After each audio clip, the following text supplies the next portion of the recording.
The rain hammered down on the deserted street like bullets from heaven. Marcus Chen gripped his daughter's hand tighter as they hurried past the abandoned warehouse district. 6-year-old Emma was supposed to be in bed hours ago, but the hospital had called. His mother had taken a turn for the worse. "Daddy, I'm scared," Emma whispered. "We're almost to the car, sweetheart, just—" A gunshot cracked through the storm. Marcus froze. His instincts as a former army medic kicked in before his brain caught up. Another shot. Then silence, broken only by the relentless rain. "Stay behind me," he commanded, positioning Emma against a brick wall. "Don't move." He crept forward, phone ready to dial 911. What he saw made his blood run cold. A police officer lay sprawled on the wet pavement, her blonde hair matted with rain and blood. Her uniform was torn, her radio shattered. Dark crimson pooled beneath her, mixing with the rainwater. Her eyes fluttered. She was still alive. Marcus's hands moved before he could think. "Call 911, he shouted to Emma. "Tell them officer down, Warehouse District 5th and Morrison." He dropped to his knees beside the officer, his fingers finding the bullet wound in her abdomen. Pressure. He needed to apply pressure. His jacket came off in one motion, pressed firmly against the wound. The officer's eyes opened, blue, piercing, fighting. "Stay with me," Marcus said. "What's your name?" "Sarah," she gasped. "Perkins. My partner, he—" "Don't talk. Save your strength." But Marcus's eyes scanned the darkness. Where was her partner? Why was she alone? Sarah's hand suddenly gripped his wrist with surprising strength. "He sold us out. Drug bust. My partner took the money, left me to die." Her words dissolved into a cough. Blood flecked her lips. Emma's small voice pierced the night. "They said 5 minutes, Daddy." 5 minutes. Sarah Perkins didn't have 5 minutes. Marcus had seen enough battlefield wounds to know that. "Emma, in my car, glove compartment, there's a first aid kit. Red bag." "Bring it, run!" His daughter disappeared into the rain. Marcus kept pressure on the wound, his other hand checking Sarah's pulse, weak, thready, fading. "My daughter," Sarah whispered. "Lily, she's 4. Tell her. Tell her Mommy tried." "You're going to tell her yourself," Marcus said fiercely. "You hear me, Officer Perkins? You're going to walk out of here and hug your little girl." Emma crashed back beside him, the first aid kit in her shaking hands. Marcus worked with practiced precision. Gauze, pressure bandages, anything to buy time. His daughter held the flashlight from the kit, her face pale but steady. "You're brave," Sarah murmured, looking at Emma. "Like my Lily." "Don't you dare give up," Marcus growled. "Your daughter needs her mother. Fight." Sirens wailed in the distance, growing louder. Red and blue lights began to strobe through the rain. "The money," Sarah gasped. "Warehouse. Locker 47. Evidence. Need to." Forget the evidence. Focus on breathing." But Sarah's hand fumbled for something at her belt. A small recording device, Marcus realized. She pressed it into his palm. "Everything. On here. My partner's betrayal. The whole operation. If I don't make it, take it to Captain Morrison, only him. Trust no one else." "You're making it," Marcus insisted. The ambulance screeched to a halt. Paramedics swarmed. Marcus stepped back, Emma clutching his leg, both of them soaked and shivering. A tall officer with captain's bars approached. "I'm Captain Morrison. You found Officer Perkins." Marcus's hand closed around the recording device in his pocket. "Trust no one else," Sarah had said. He studied Morrison's face, weathered, concerned, genuine. "She was shot. I stabilized her as best I could." "You saved her life," Morrison said quietly. "Come to the station tomorrow. We need your statement." The ambulance doors slammed shut, Sarah disappearing inside. Marcus watched the red lights fade into the storm, the recording device burning in his pocket like a secret that could get him killed. The next morning, Marcus sat in Captain Morrison's office, Emma coloring quietly in the corner. The recording device lay on the desk between them. Morrison's face had turned to stone as he listened to Sarah's recorded evidence, months of documentation. Her partner, Detective Ray Hutchins, wasn't just corrupt. He was the linchpin of a drug operation that had compromised half the narcotics division. This changes everything, Morrison said finally. Mr. Chen, you realize what you're holding? Evidence that could clean up your department. Or get me killed if the wrong people find out I have it. Morrison met his eyes. I won't lie to you. Hutchins has connections. Powerful ones. Some might even be in this building. Until we move on this, you and your daughter could be in danger. Marcus's jaw tightened. Then move fast. We will, but I need to ask you something. Morrison leaned forward. Why didn't you just walk away last night? You had your daughter with you. Your mother was dying. You had every reason to keep moving. Marcus glanced at Emma, bent over her coloring book. Because she was watching, what kind of man would I be if I taught my daughter that we only help people when it's convenient? Morrison nodded slowly. Officer Perkins is in surgery. Critical but stable. The doctors say another 5 minutes and she wouldn't have made it. He paused. She's a single mother too. Her ex walked out 2 years ago. That little girl, Lily, she's all Sarah has. Then make sure Sarah survives this, Marcus said. Not just the surgery. Whatever comes after. These corrupt cops can't win. 3 days later, Marcus got the call he'd been dreading. Mr. Chen? This is Detective Hutchins. I think we need to talk. His blood ran cold. About what? About what my former partner might have given you before the ambulance arrived. I know you were there, Marcus. I know you're a smart man. Smart enough to realize that recording device is your death. Warrant unless you hand it over. I gave everything to Captain Morrison. Copies exist. I know Sarah, she's paranoid. She would have made backups. Hutchins' voice turned menacing. You have a daughter, Marcus. Pretty little thing. It would be a shame if... Marcus hung up. His hand shook as he called Morrison. He knows. Hutchins knows I have evidence. Stay calm. We're moving on this today. I've got FBI involvement now. This is bigger than just the department. But I need you to trust me. Take Emma somewhere safe. I'm sending protective detail to your house in 10 minutes. Marcus grabbed Emma and a go bag. His mind raced. Where could they go? His mother was gone. He had no family in the city. No close friends except... His phone buzzed. An unknown number. Against his better judgment, he answered. Marcus, it's Sarah Perkins. Her voice was weak but clear. I heard what happened. Hutchins contacted you. How did you... Morrison told me. Marcus, listen. I'm being discharged today against medical advice. I'm taking Lily to my brother's cabin upstate. It's remote, secure.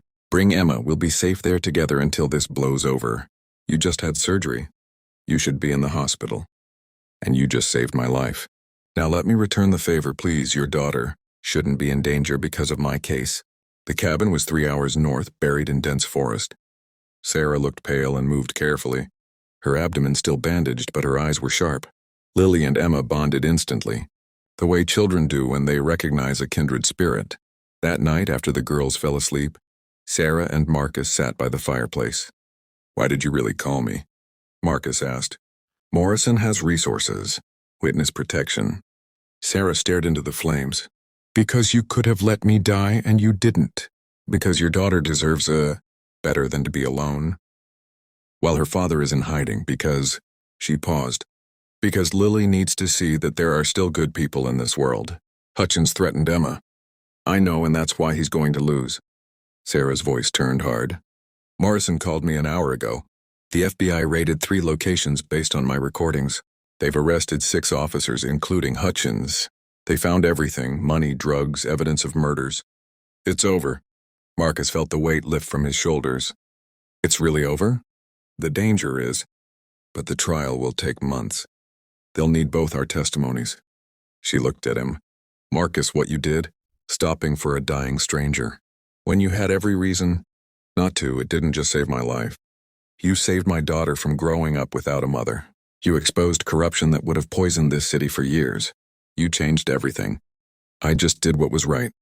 That's why it matters. Most people don't. Emma stumbled out of the bedroom, rubbing her eyes. Daddy? Marcus scooped her up.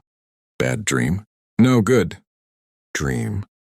I dreamed Grandma met Officer Sarah's mommy in heaven, and they were happy we were all together. Sarah's eyes glistened. Marcus held his daughter close. I think, Sarah said softly, that might be the most beautiful thing I've ever heard. 6 months later, the police department ceremony was packed. Commissioner Hayes stood at the podium, medals gleaming under the lights. Officer Sarah Perkins showed extraordinary courage in exposing corruption within our ranks, nearly giving her life in the process. But today we also honor a civilian whose actions remind us why we serve. Marcus Chen stepped forward, Emma holding his hand, both dressed formally. Sarah stood nearby in her dress uniform, Lily beside her. Mr. Chen, your actions on that rainy night didn't just save Officer Perkins' life. You protected evidence that brought down a criminal network and restored integrity to this department. You showed your daughter, and all of us, what true heroism looks like. On behalf of a grateful city, I present you with the Civilian Medal of Honor. The room erupted in applause. Officers who had once been skeptical of internal investigations now stood and cheered. Marcus had done what seemed impossible. He'd helped them trust each other again. But the real moment came after the ceremony. In the parking lot, away from cameras and crowds, Sarah stood with Marcus, their daughters playing nearby. I've been thinking, she said, about everything that's happened. About fate and choices and what we owe each other. And I think we were meant to find each other that night. Not just so you could save my life, but so we could save each other. She took a breath. I'm a better cop because I met you. Lily's a happier child because Emma became her friend. And I hope that maybe your life is a little better too. Marcus smiled. My mother used to say that God puts people in our path for a reason. I never really believed it until that night. What changed? I found out that sometimes the worst moments lead to the best outcomes.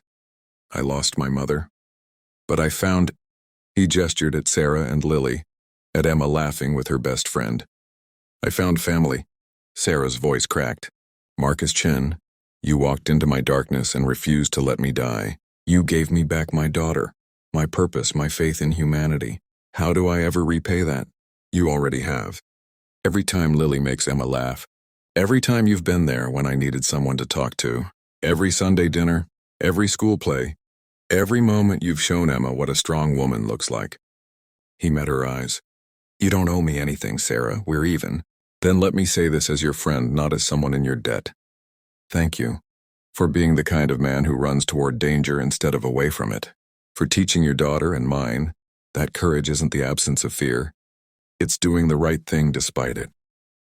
Emma and Lily ran over, breathless and giggling. Daddy, can Lily sleep over? Tonight? Emma asked. Can she, Marcus?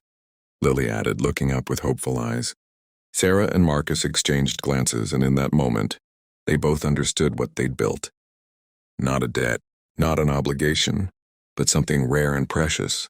A family forged in crisis, strengthened by choice, and bound by love that transcended blood. Of course you can, Marcus said. As they walked to their cars, Emma tugging Lily along, Sarah touched Marcus's arm. One more thing. The department's offering me a promotion. Training position, safer, better hours. I'd get to come home to Lily every night. That's incredible, Sarah. You deserve it. I'm taking it. Because that night in the rain, when I thought I was dying, all I could think about was Lily growing up without me. You gave me a second chance at being her mother. I'm not wasting it. Marcus's throat tightened. She's lucky to have you, and Emma's lucky to have you. They stood in the parking lot as the sun set, watching their daughters pile into Marcus's car, already planning their sleepover. Two single parents brought together by violence, bound together by choice. You know what shocked the police force most? Sarah asked quietly. What? That a stranger cared enough to save me when my own partner left me to die. That a single dad with every reason to protect himself first chose to protect me instead. You restored our faith, Marcus. Not just in civilians, but in each other. That's what the real story is. Marcus watched Emma buckle Lily into the car seat, his daughter taking care of Sarah's with the same tenderness he'd shown Sarah that rainy night. No, he said finally. The real story is what happened after. You and I, we could have gone our separate ways. You could have sent a thank you card and moved on. But we didn't. We chose to stay. We chose to be family. That's what shocked everyone. Sarah, not that I saved your life, but that we saved each other's. Sarah smiled, tears streaming down her face. Then I guess we both won.